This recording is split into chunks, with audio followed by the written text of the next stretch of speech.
Everyone, welcome back to ED class formative assessment for Sanskrit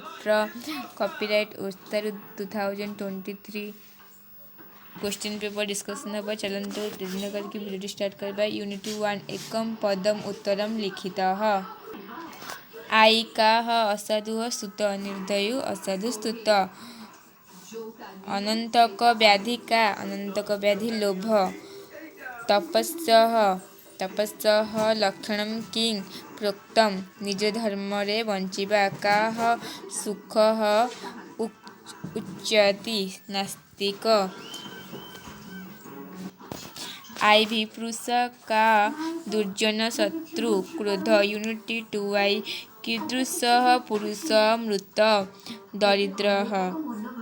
का भूतानि पच्यति बालः मतः संधिविच्छेद अयुक्त डैश अयुक्त त व्याधियुक्तकर संधिविच्छेद हब व्याधियुक्त अनंतक। भी नंबर प्रश्न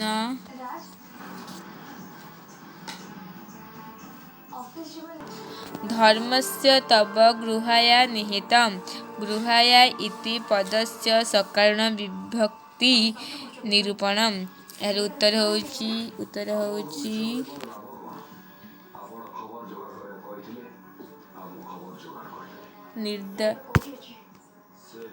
निर्धारणे सप्तमी विभक्ति। यूनिटी 3 आई निज भाषण संक्षिप्त उत्तर लिखित आई कह पंडित यय धर्म जानिथिबा लोक कं ग्राम प्रकृतं सांसारिक विषय उपभोगरु आतुरस्य किं मित्रं वैद्य का पर दया पोक्ता मनः का परा क्षमा प्रोक्ता द्वंद्व सहिबाकु सर्पः कीदृशा आसीत् अत्यंत विषधर मुनि कस्य महस्य वधितवान् अहिंसा सर्प कीदृशा इव विवरति स्म विषहीन परि किं मा त्यजन्तु इति मुनि सर्वम् उक्तवान् मित्र अन्यमानंकु दंशन करि नाही किंतु फुत्कार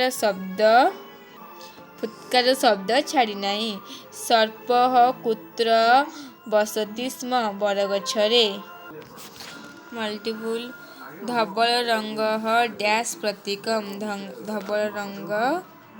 का प्रतीका पवित्राय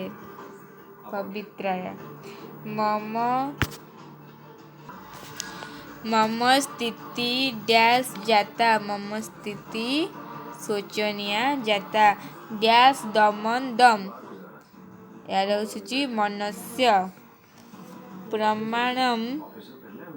प्रयुक्त मायुक्त डैश लूट प्रयुक्त मायुक्त लूट है प्रमाण्यम नोक equal dash option C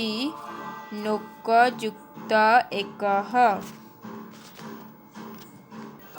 2 number स्तंभ मिलन देखनीय क स्तंभ ख स्तंभ प्रवसितर संधिविच्छेद प्रयुक्त बस युक्त त प्रवसित लोभ युक्त लोभ युक्त त लोभ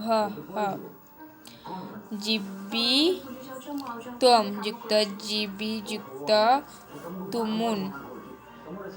जीवितम निहितम नियुक्त डैश युक्त त निहितम होची नियुक्त ध्यायुक्त त निहितम। तापरे प्रमाणम प्रयुक्त मायुक्त लूट प्रमाणम। 4 नंबर